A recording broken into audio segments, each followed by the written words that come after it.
Hi, welcome. I'm Danielle. I wanted to share this reading that I did this morning for myself, but about our collective situation of this pandemic that we're going through right now as a world. And so we're all having this collectively bizarre experience that also feels like it has a lot of transformative potential. Well, and I mean, the reality is it is transforming the present moment. More importantly, it feels like it has the potential to make a much grander transformation. Like, I don't know anyone who wants to go back to the way that things were before. And that's great. It's just, we're all a little bit on edge about what kind of world that we're entering, what kind of world we're creating right now. So I did this reading that was beautiful, and I really felt compelled to share it. But in order to share this reading and have it make sense, I have to describe to you something called the Law of Three. This is something that I have like this much understanding of something that is huge and vast. So I'm going to try to do it justice. This will be such a simple explanation, but the reading is so deep, so I think it's going to be okay. Okay, so the Law of Three is something that was put forth by this philosopher from like the late 19th century named G.I. Gurdjieff. And his work has really informed what we now, a lot of us know is the modern Enneagram movement. Not something that he would probably personally own, but it did kind of stem from his work. And the roots are deeply metaphysical and esoteric. The Law of Three is not esoteric. It's actually a practical tool and a practical way of looking at the way that energy is processed to create something new.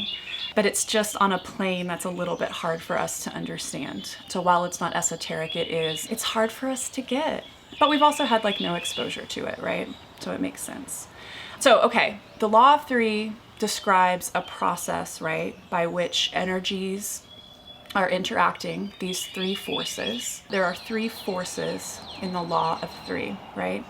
There's a first force or an affirming force, a second force or a denying force, and a third force or a reconciling force. So these three forces are interacting in such a way that there becomes a new arising, right? Something new. So, an example that Cynthia Bourgeault gives in this beautiful book, The Holy Trinity and the Law of Three, is of the movement of a sailboat. So, the first force or the affirming force in this example is the wind against the sails. The second force or the denying force is the water against the keel, right? So, there's an opposition and a tension there. And the third force, or the reconciling force, sometimes called the neutralizing force, would be the helmsperson, right, who sets the course for the sailboat. And the new arising that comes out of that interplay is that distance is traveled, right, across the water. So that's a really easy, tangible example that is given in this book to help us understand how the Law of Three works and the energy that it produces. Students of Gurdjieff's work will use the Law of Three as a way to problem solve in their lives, right? Because we have this affirming force, it's kind of our yes, right? We have this denying force, or this no, this friction that we are moving against, this opposition to our yes. And if we want to be able to move forward, we're going to need to identify the third force or the reconciling force in whatever situation, because that's the only way that we're going to get forward movement. So it becomes a practical tool when it's seen through that lens, right? So it's used in our day-to-day life to help find forward momentum. But if you go out in a huge macro metaphysical view, it really also describes the creation of this world and all worlds, right? So it describes almost anything. Something to point out when we're looking at the law of three is that the denying force, or the second force, is not to be seen as a problem. She says it really eloquently. I've got cats here, so I'm gonna scoot them. The opposition is never the problem. Cynthia says, because if there is no resistance, there is no new arising, right? We're in the business of creating something new, so we welcome second force because it's the only way to have forward momentum. So that's just an important reminder in the law of three, right? The enemy is never the problem, but the opportunity. The problem will never be solved through eliminating or silencing the opposition, but only through creating a new field of possibility large enough to hold the tension of the opposites and launch them in a new direction. So that's really beautiful. So with that tiny little foundation of understanding the law of three, I wanted to share this reading that I did about the predicament that we find ourselves in, the situation at hand. Just very strange. My life has been absolutely turned around, and I bet yours has been turned around as well. And I think that this reading offers a lot of insight and comfort, and so I think it's really worth sharing. So basically, I just pulled one card to represent each of the three forces in the law of three, plus one to represent the new arising, right? Okay, so the first force, or the holy affirming force, was represented by the Hanged Man. And I just talked about our lives being turned upside down, right? And that's very representative and resonant here in the Hanged Man. But because it's an affirming force and it's the yes, I don't know about you, but I have welcomed the shift in perspective, and I'm really hoping that it changes me fundamentally. And that is really the essence of the Hanged Man, right? Is we get uncomfortable. We say yes to discomfort. We say yes to welcoming in a new perspective, even if it means that it puts us in a very still place that can be hard to exist in, right? The stillness of like not knowing what's next or what the world will be like after this. This is really Hanged Man energy. But the Hanged Man is up there on purpose, and so that is always something to remember. It offers a real great opportunity for growth. Yeah. So the second force was represented by Three of Swords. So that's holy denying.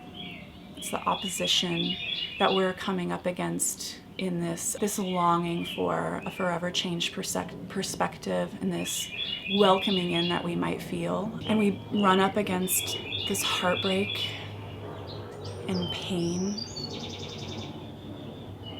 And it can feel so overwhelming. It can be hard to anticipate where we could possibly go from here, right? So third force, or the reconciling force between these two energies, there's cats jumping up on me. The third force was represented by Five of Cups. So grief as a reconciling force, I thought was incredibly beautiful. And this might seem so similar to Three of Swords.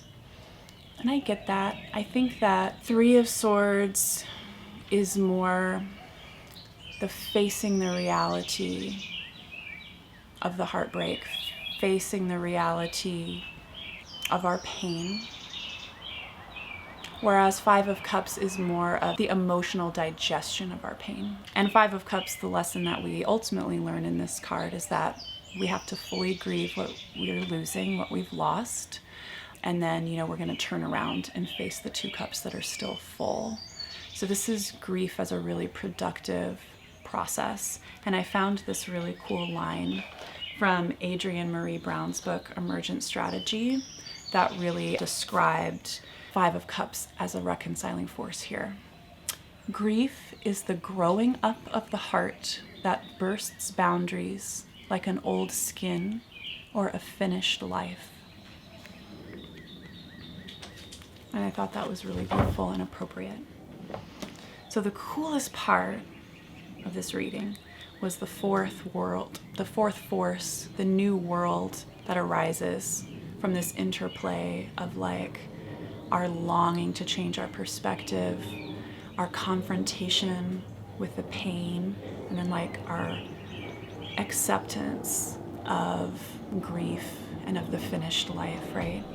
And that new world was represented by strength, which you can just feel why that is amazing. But I think the other amazing thing is, so this is card 8, at least the way I prefer it. In some systems it's card 11. I think it belongs as card 8.